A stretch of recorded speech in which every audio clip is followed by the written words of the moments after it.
Captain Jake Morrison stood on the bridge of his ship, watching the stars through the big window. The USS Intrepid was flying through space at faster than light speed. The white lines of stars stretched past them like long ribbons. It was a quiet night shift, and most of the crew was either sleeping or doing their regular jobs. Jake had been captain for 3 years now. He was a tall man with dark hair and calm eyes. He liked these quiet moments when everything was working well. The ship was on a routine patrol mission to check the outer space stations. Nothing exciting ever happened on these trips. They would check each station, make sure everything was okay, and then go home to Earth. Lisa Carter sat at her station, listening to the radio waves from space. She was the communications officer, and her job was to pick up messages from other ships and space stations. Most of the time, she only heard boring reports about cargo deliveries and weather updates. But tonight was different. Lisa was drinking coffee and reading her book when her computer started beeping. The sound was strange, not like the usual signals she heard every day. She put down her book and looked at the screen.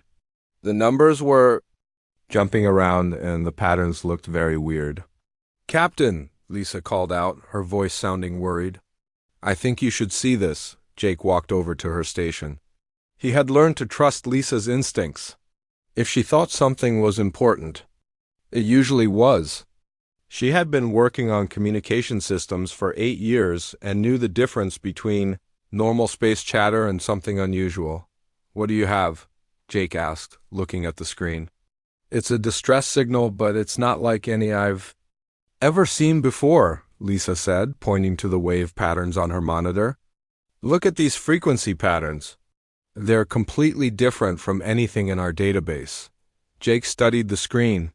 The signal was weak and kept cutting in and out. But even through the static, he could hear something that made his skin crawl. It sounded like voices, but they weren't speaking any human language. The sounds were high and low, almost like singing, but filled with fear. "Can you clean it up?" Jake asked. Lisa worked at her keyboard, trying to make the signal clearer. She used filters to remove the static and boost the important parts. Slowly, the voices became easier to hear. There were many of them, all talking at the same time. Some sounded young, others old, but they all had the same tone of desperation. "Computer, run Universal Translation Protocol," Lisa said to the ship's artificial intelligence. The computer's voice came through the speakers. "Translation protocol activated. Analyzing unknown language patterns. Warning: language structure does not match any known human or artificial communication system." Jake felt a chill run down his back. In all his years in space, he had never heard of finding signals from unknown sources. Humans had been traveling in space for over 200 years, and they had never found any other intelligent life. "Keep trying," Jake told Lisa. "See if you can get any words we understand." Lisa worked for another 10 minutes, adjusting settings and trying different translation programs. Finally, one word came through clearly, repeated over and over again in different voices. "Help." The bridge became very quiet. Jake could hear his own heartbeat. Even though the voices were speaking an alien language, the meaning was clear. Someone out there was in trouble, and they were calling for help. Commander Alex Rivera, Jake's second in command, walked onto the bridge. He was a short man with gray hair and smart eyes. He had been sleeping, but woke up when the ship's computer detected the unusual signal. "What's the situation?" Alex asked. "We've got a distress signal from an unknown source," Jake explained. "It's not human, and it's not from any of our databases." Alex looked at the screen and listened to the voices. His face became serious. "Where is it coming from?" Lisa checked her navigation systems. "The Vega sector, sir. It's about 12 light years from here in deep space. There are no human colonies or stations in that area." Jake knew what this meant. The Vega sector was far beyond the edge of human space. It was unexplored territory, marked on the maps as unknown. If there were intelligent beings out there, it would be the first contact in human history. "How long would it take us to get there?" Jake asked. "At maximum warp speed, about 6 hours, Alex replied. "But sir, we have orders to complete our patrol." "Route. We're supposed to check 3 more stations before heading back to Earth." Jake understood the problem. Military protocol was very clear. They were supposed to follow their mission orders exactly. Leaving their patrol route without permission could get him in serious trouble with Earth Command. But the voices in the signal kept calling for help, and Jake could not ignore them. "Sir," Lisa said quietly, "the signal is getting weaker. Whatever is happening out there, I don't think they have much time." Jake thought about his training at the Space Academy. They had taught him about rules and procedures, about following orders and maintaining discipline, but they had also taught him about the most important rule of all. When someone calls for help, you answer. He looked around the bridge at his crew. Lisa was watching him with hopeful eyes. Alex was waiting for his decision, ready to follow whatever orders Jake gave. The night shift crew at the other stations had all stopped their work and were listening. "Alex, send the message to Earth Command," Jake said finally. "Tell them we're investigating a possible first contact situation. We'll report back as soon as we know more." Alex nodded and walked to his station to send the message. "Lisa, keep monitoring that signal. Try to learn as much as you can about it." "Yes, sir." Jake walked back to the captain's chair and sat down. He pressed a button that would speak to the entire ship. "All hands, this is the captain. We have detected a distress signal from an unknown source. We are changing course to investigate. This may be humanity's first contact with alien life. All department heads report to the bridge immediately." Within minutes, the bridge was full of people. Dr. Amy Walsh, the science officer, arrived with her tablet full of data. Chief Engineer Tony Martinez came up from the engine room, wiping oil from his hands. Security Chief Ben Parker brought his team to prepare for any possible danger. "People," Jake said, looking at each of them, "what we're about to do has never been done before. We're going to answer a call for help from beings we've never met, in a part of space we've never been to. I want everyone to understand that this is dangerous. We don't know what we'll find out there." Dr. Walsh spoke first. "Captain, if this really is first contact, we need to be very careful. We should approach slowly and try to communicate before we do anything else." "I agree," Jake said, "but those voices sound desperate. If we take too long, we might be too late to help." Chief Martinez added, "Sir, the ship is ready for anything.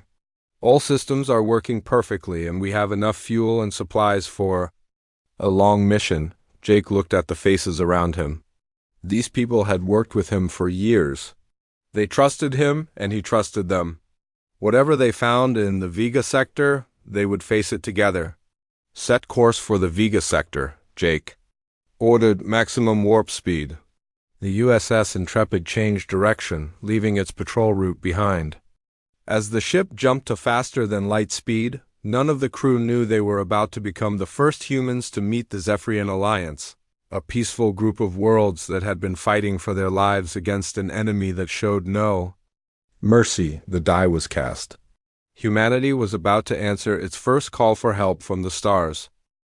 The USS Intrepid dropped out of faster than light speed at the edge of the Kepler 442 system.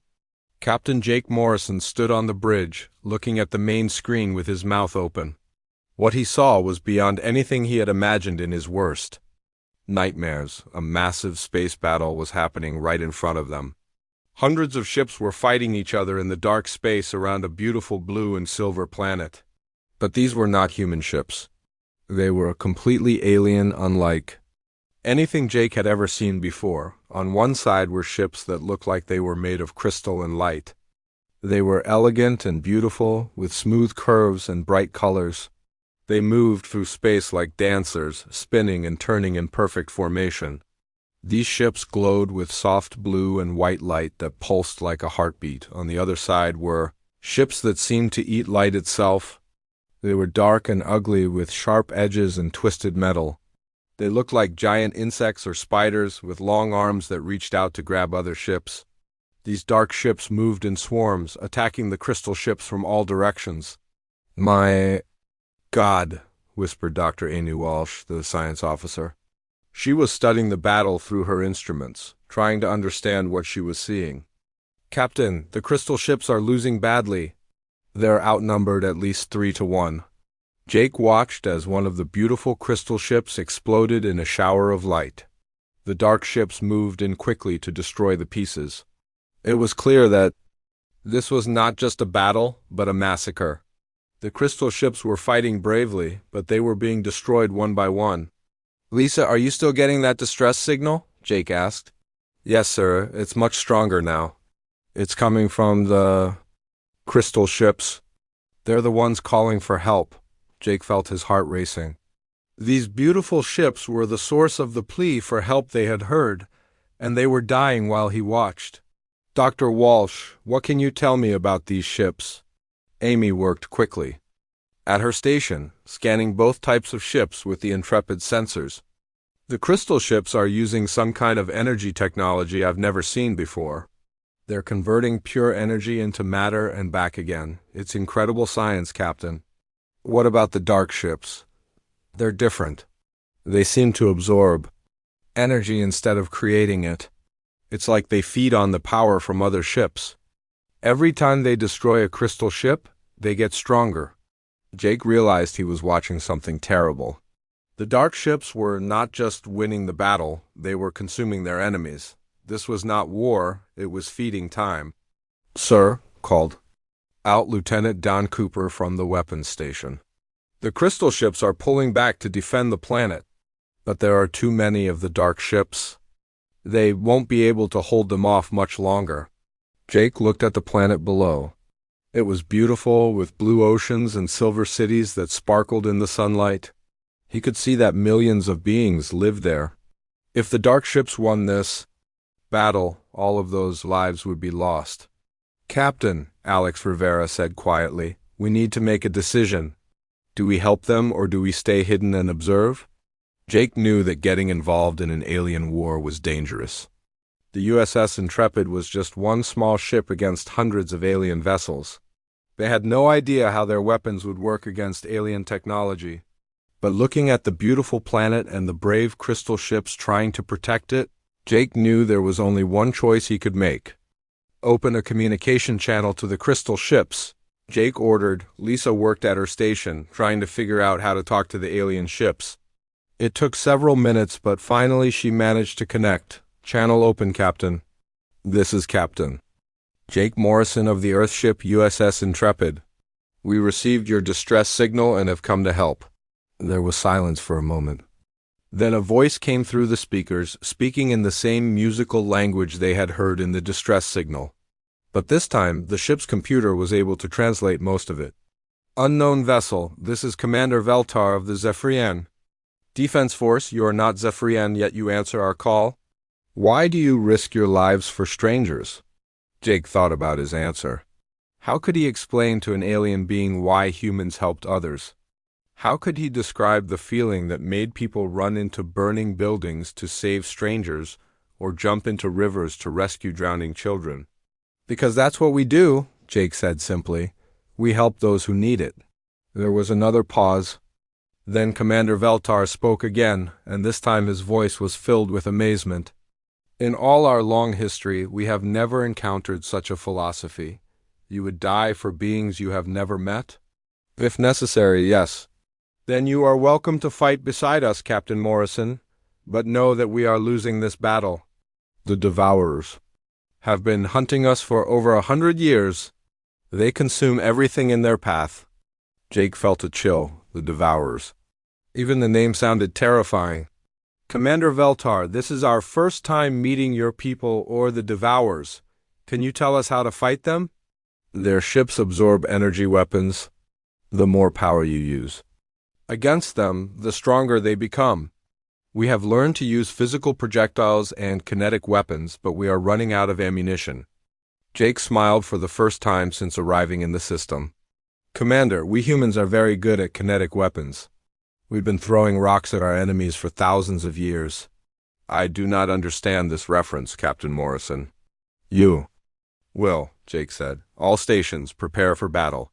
We're going to show these Devourers what happens when they mess with people under human protection." The bridge crew moved quickly to prepare for combat. Chief Engineer Tony Martinez reported from the engine room that all systems were ready. Security Chief Ben Parker had his team standing by in case the ship was boarded. Dr. Walsh was analyzing the Devourer ships to find weak points.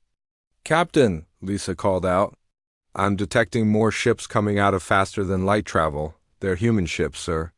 Jake looked at the screen and saw 3 more Earth Federation vessels dropping into normal space. The USS Defiant, the USS Courage, and the USS Liberty had all received the emergency message and come to help. "This is Captain Sarah Brooks of the USS Defiant," came a voice over the radio. "We heard you found some aliens who need help. Count us in." Jake felt a surge of pride. This was what made humans special. When one of them found people in trouble, others came running to help, no matter how dangerous it was. "All human ships. This is Morrison. We're dealing with hostile aliens called Devourers. They absorb energy weapons, so we'll need to use missiles and kinetic rounds. Stay in formation and follow my lead." The 4 human ships moved toward the battle. They were tiny compared to the massive alien vessels, but they carried something the Devourers had never faced before: human determination and the refusal to abandon those in need. "Commander Veltar," Jake said into the radio, "we're coming in. Get your ships ready for a coordinated attack." "Captain Morrison, your vessels are so small compared to theirs. How can you hope to make a difference?" Jake watched as his small fleet approached the swarm of Devourer ships. The dark aliens had noticed them and were turning to attack. But Jake was not afraid. He had read the history books. He knew that humans had always found ways to win against impossible odds. "Commander," Jake said, "you're about to learn something important about humans. We don't let size stop us from doing what's right." The battle for Kepler 442 was about to begin, and humanity was about to announce its presence to the galaxy in the most dramatic way possible. The battle for Kepler 442 began the moment the human ships entered the fight. Captain Jake Morrison watched as the first wave of Devourer ships turned away from the crystal Zephyrian vessels to attack the newcomers. The dark alien ships moved like hungry predators, their twisted metal hulls reaching out with long mechanical arms. "All ships, remember what Commander Veltar told us," Jake said into his radio. "These things eat energy. We use missiles and kinetic rounds only. No laser weapons, no plasma cannons." The USS Intrepid shook as the first Devourer ship fired some kind of dark energy beam at them. The beam hit their shields and made the lights flicker, but the ship held together.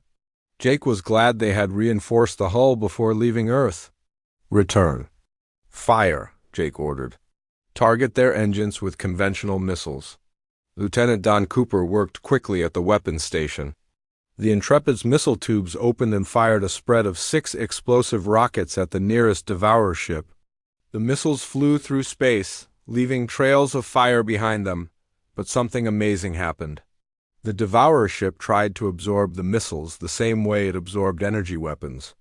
Dark tendrils reached out from the ship's hull to grab the incoming rockets, but missiles were not energy beams. They were solid metal objects filled with high explosives. The first missile hit the Devourer ship's hull and exploded. The alien vessel shuddered and pieces of dark metal flew off into space. The other 5 missiles followed, each one blasting holes in the ship's armor. The Devourer ship stopped moving and began to drift, dark fluids leaking from its wounds. "Direct hit," Cooper reported with excitement. "Their absorption technique doesn't work on solid objects." Jake smiled. Humans had been fighting wars with rocks, spears, and arrows for thousands of years before they invented energy weapons. They knew how to hurt things the old-fashioned way. "All human ships, you saw that," Jake said into the radio. "Kinetic weapons are effective. Use everything we have?" The 4 human ships spread out and began attacking the Devourer fleet with missiles, railgun rounds, and even old-fashioned explosive charges. The alien ships tried to adapt, but they had never faced enemies who fought with physical projectiles. "Captain." Sarah Brooks in the USS Defiant came up with the first clever tactic. Instead of shooting directly at the Devourer ships, she fired her missiles at the space around them. When the missiles exploded, they created clouds of metal fragments that acted like giant shotgun blasts. The Devourer ships could not absorb thousands of tiny metal pieces all at once. "Nice work, Defiant," Jake said. "Everyone copy that technique?" But the Devourers were learning too. They began to move in tighter formations, using their larger ships to shield the smaller ones. Their dark energy weapons were starting to damage the human ships' shields. "Captain," called out Dr. Amy Walsh from her science station, "I'm reading massive energy buildup in the largest Devourer ship. I think it's preparing some kind of super weapon." Jake looked at the main screen and saw the largest alien vessel, a monster the size of a small moon. Dark energy was flowing all around it, creating a sphere of pure destruction. If that thing fired at the planet below, millions of Zephyrians would die. "All ships, concentrate fire on that big one," Jake ordered. The human ships turned and fired every weapon they had at the massive Devourer vessel. Missiles and railgun rounds streaked through space, but the giant ship's shields absorbed most of the damage. It was too big and too well protected. "We need help," Jake said into the radio. "Commander Veltar, can your ships assist?" "We are trying, Captain Morrison, but our weapons are nearly depleted. We have been fighting for hours before you arrived." Jake thought quickly. The Zephyrian ships had amazing technology, but they were almost out of ammunition. The human ships had plenty of weapons, but they were not powerful enough to destroy the giant Devourer vessel. Then he had an idea. "Dr. Walsh, can we transfer some of our missiles to the Zephyrian ships?" "I don't know, Captain. Their technology is completely different from ours." "Commander Veltar, this is going to sound crazy, but can your ships carry our missiles?" There was a pause. Then the alien commander responded, "Captain Morrison, you would trust us with your weapons? We're all in this together now. If you can figure out how to use our missiles with your energy manipulation technology, we might be able to stop that super weapon." What happened next was the first example of human and alien cooperation in history. The Zephyrian ships moved close to the human vessels, and the crews worked together to transfer missiles from the human ships to the alien ones. The Zephyrians used their energy manipulation abilities to enhance the human missiles, making them faster and more powerful. "This is incredible," Dr. Walsh reported. "They're wrapping our missiles in pure energy fields. The projectiles are moving 3 times faster than normal." Commander Veltar's voice came over the radio, filled with amazement. "Your weapons combined with our energy control create something neither of us could achieve alone. These enhanced missiles should be able to penetrate the Devourer super weapon." The combined human Zephyrian fleet attacked the giant Devourer ship together. Energy-enhanced missiles flew through space like tiny comets, striking the massive vessel's hull with tremendous force. The giant ship's shields began to fail under the combined assault, but the Devourers were not giving up. More of their ships were arriving through faster than light travel, and they were adapting to the human tactics. Some of the smaller Devourer vessels began using their mechanical arms to swat missiles out of space before they could hit. "Captain," Lisa Carter called out from the communications station. "I'm detecting more human ships arriving, a lot more." Jake looked at the screen and could hardly believe what he saw. Dozens of human ships were dropping out of faster than light travel. Military vessels, cargo ships, even civilian passenger liners were joining the fight. Word had spread through the human communication networks, and volunteers from across human space were coming to help. "This is Admiral Patricia Hayes of the Earth Defense Force," came a voice over the radio. "We heard you found some aliens who needed help. The entire Third Fleet is here to assist." Jake felt tears in his eyes. This was humanity at its best. When people were in trouble, humans came running to help, no matter how dangerous it was or how far they had to travel. "Admiral Hayes, we're fighting hostile aliens called Devourers. They absorb energy weapons but are vulnerable to kinetic projectiles. We've been working with the friendly aliens to combine our technologies." "Understood, Captain. All ships, you heard the man. Let's show these Devourers what happens when they pick on our new friends." The space around Kepler 442 filled with human ships. There were massive battleships, fast cruisers, and even small fighter craft. The Devourer fleet, which had seemed so overwhelming just an hour ago, was now outnumbered by the combined human Zephyrian force. "Commander Veltar," Jake said into the radio, "I think it's time to end this fight." "Agreed, Captain Morrison. All Zephyrian ships, prepare for final assault. Fight alongside our new human allies." The final battle began with the largest space combat in galactic history. Hundreds of human ships and dozens of Zephyrian vessels attacked the Devourer fleet together. Enhanced missiles, railgun rounds, and energy weapons filled the space between the opposing forces. The Devourers fought back desperately, but they were facing something they had never encountered before: two completely different species working together, each using their strengths to support the other's weaknesses. The giant Devourer superweapon ship exploded in a ball of dark energy that lit up the entire system. The smaller Devourer vessels began to retreat, but the combined fleet pursued them, driving them back toward the edge of the system. "They're running," Cooper reported with excitement. "The Devourers are retreating." Jake watched as the surviving Devourer ships disappeared into faster-than-light travel, fleeing the system they had tried to consume. The beautiful planet below was safe, and the Zephyrian civilization would survive, but Jake knew this was just the beginning. Humanity had announced its presence to the galaxy, and things would never be the same again. The space around Kepler 442 was finally quiet. The last of the Devourer ships had disappeared into faster-than-light travel, leaving behind only floating debris and the glow of dying fires. Captain Jake Morrison stood on the bridge of the USS, intrepid, looking out at the aftermath of the greatest battle in human history, but victory had come at a terrible price. "Damage reports coming in from all ships," Lisa Carter said quietly from her communications station. Her voice was sad, and Jake could see tears in her eyes. "Sir, we lost 17 ships completely. The USS Courage, the USS Liberty, and 15 others. There are no survivors." Jake felt like someone had punched him in the stomach.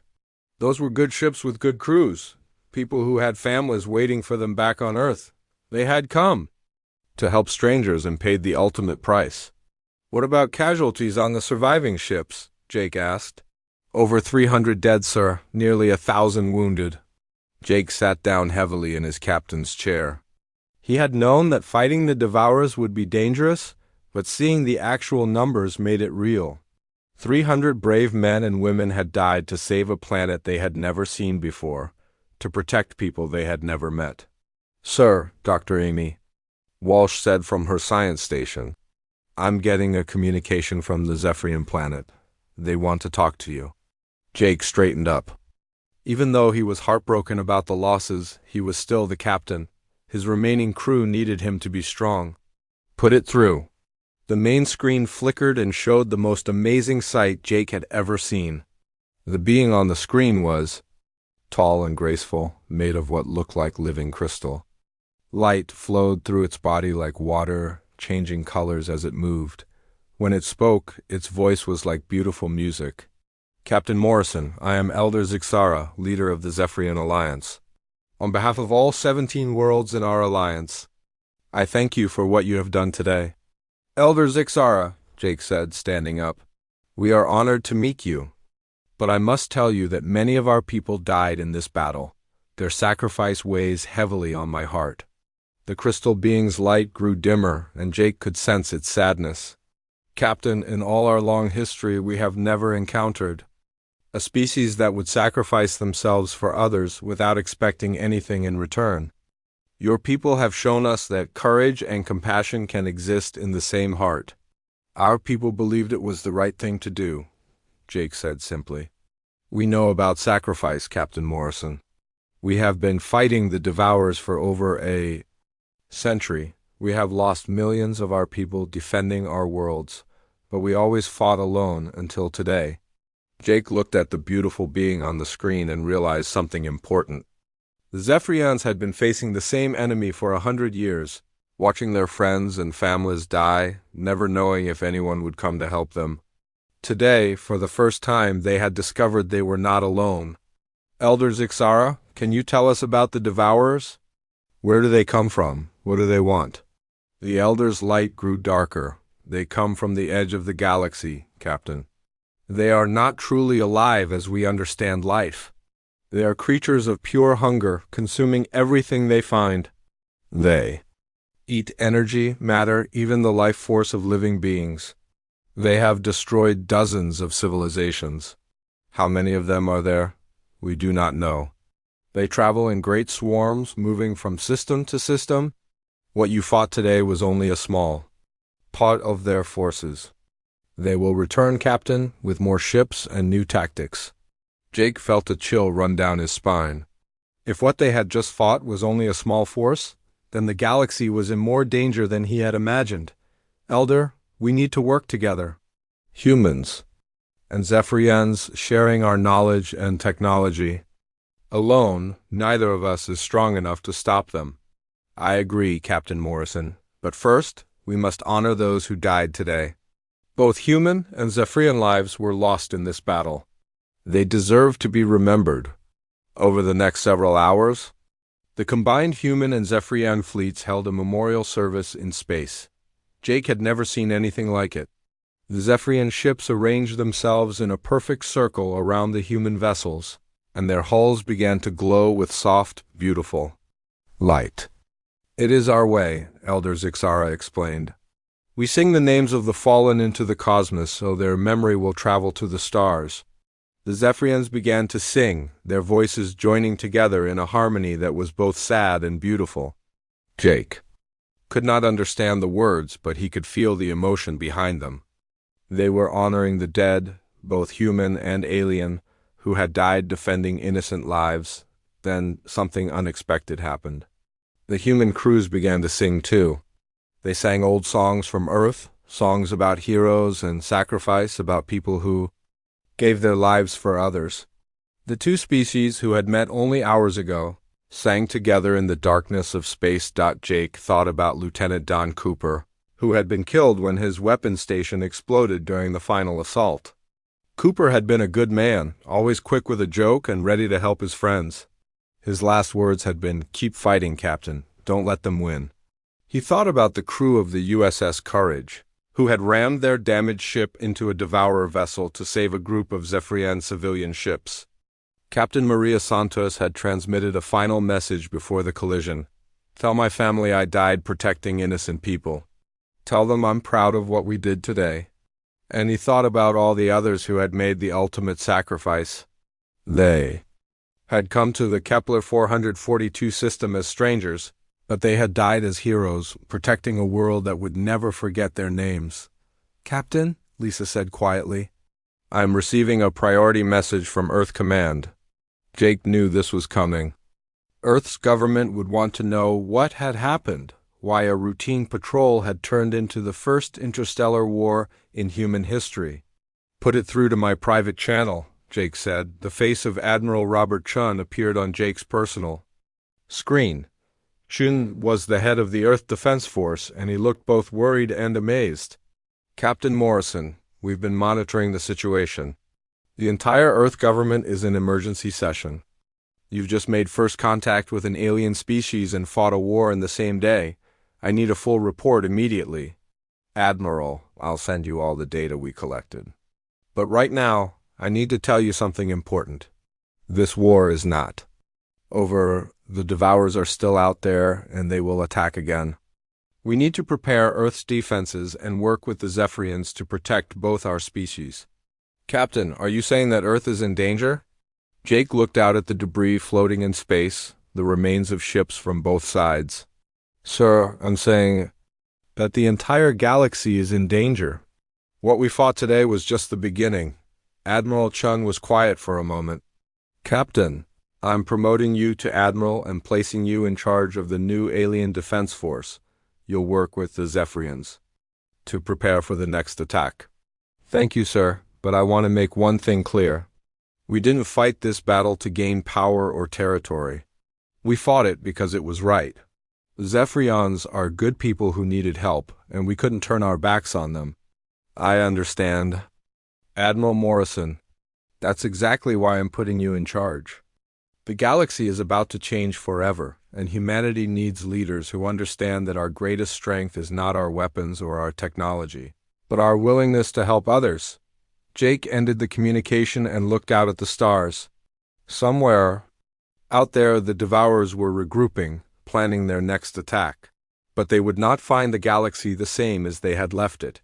Humanity had found its place among the stars, and that place was standing beside those who needed protection, ready to face whatever darkness came next. 6 months after the Battle of Kepler 442, the galaxy was a very different place. Admiral Jake Morrison stood in the observation deck of Harmony Station, the massive space station built exactly halfway between Earth and the Zephyrian homeworld. Through the huge windows, he could see ships from dozens of different species coming and going. The station was enormous, bigger than any structure humans had ever built in space. It served as both a military headquarters and a place where different alien species could meet and learn from each other. The main sections were built using human engineering, while the energy systems came from Zephyrian technology. Working together, the two species had created something amazing. "Admiral," said Commander Lisa Carter, walking up beside him. She now wore the uniform of the Alliance Communication Corps, the new organization responsible for talking to all the different alien species that had joined their cause. "The morning briefing is ready. We have representatives from 5 new species wanting to join the Alliance." Jake smiled. Every week, more alien civilizations heard about the humans who had answered a call for help from strangers. Word was spreading across the galaxy that there was finally a group that fought to protect others instead of conquering them. "What species this time?" Jake asked. "The Aquilians, who look like giant birds with beautiful feathers. The Rockhearts, who are made of living stone. The Voidwalkers, who can travel through space without ships. The Coral people from the water worlds, and something called the Echo Minds, who are pure thought without physical bodies." Jake shook his head in amazement. 6 months ago, humans had thought they were alone in the universe. Now they were part of an alliance with over 30 different species, all united by the simple idea that people should help each other. They walked through the station's main corridor, which was full of beings from different worlds. Jake saw a group of Zephyrian children, their crystal bodies glowing with excitement as they played with human kids. A team of Aquilian engineers worked alongside human technicians to repair a damaged ship. Everywhere he looked, former strangers were becoming friends. "How are the defense preparations going?" Jake asked as they walked. "Very well, sir. Dr. Amy Walsh's team has made incredible progress combining human and alien technologies. The new hybrid weapons can punch through Devourer armor like it's paper. And Chief Engineer Tony Martinez has figured out how to make our ships much faster using Zephyrian energy systems." They entered the main briefing room, where representatives from all the Alliance species were waiting. At the head of the table sat Elder Zixara, whose crystal body now glowed with warm friendship instead of the fear Jake had first seen during the battle. "Admiral Morrison," the Elder said in his musical voice, "we have received disturbing news from our scouts at the galaxy's edge." Jake sat down and looked around the table. Besides the familiar faces of his human crew and Zephyrian friends, there were the new representatives Lisa had mentioned. Captain Qatar of the Aquilians, whose feathers were bright blue and gold. Stone Chief Granite of the Rockhearts, whose boulder-like body was covered in glowing crystals. Eco Prime of the Echo Minds, who appeared as a shimmering cloud of light. "What did the scouts find?" Jake asked. "The Devourers are gathering, Admiral. Our long-range sensors detect massive fleets assembling in dark space.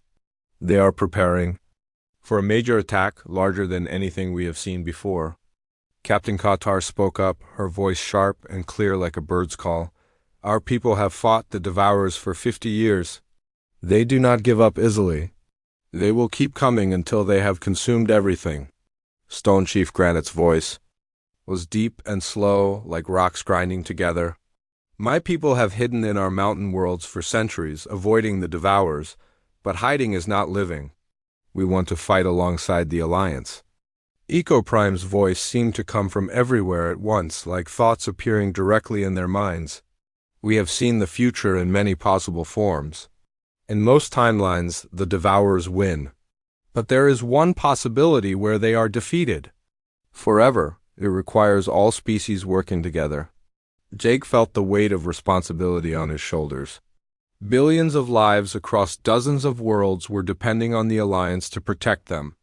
But he also felt something else: hope. For the first time since the battle, he truly believed they could win. "What do our intelligence reports tell us about Devourer numbers?" Jake asked. Dr. Walsh stood up and activated a holographic display, showing the galaxy. Red dots appeared at the edge, representing Devourer fleets. There were hundreds of them. "Based on our analysis, the Devourers have at least 10,000 ships gathering for this attack. They're organizing into 3 main fleets that will attack simultaneously from different directions." 10,000 ships? Commander Alex Rivera said quietly. "We have maybe 500 Alliance vessels ready for combat."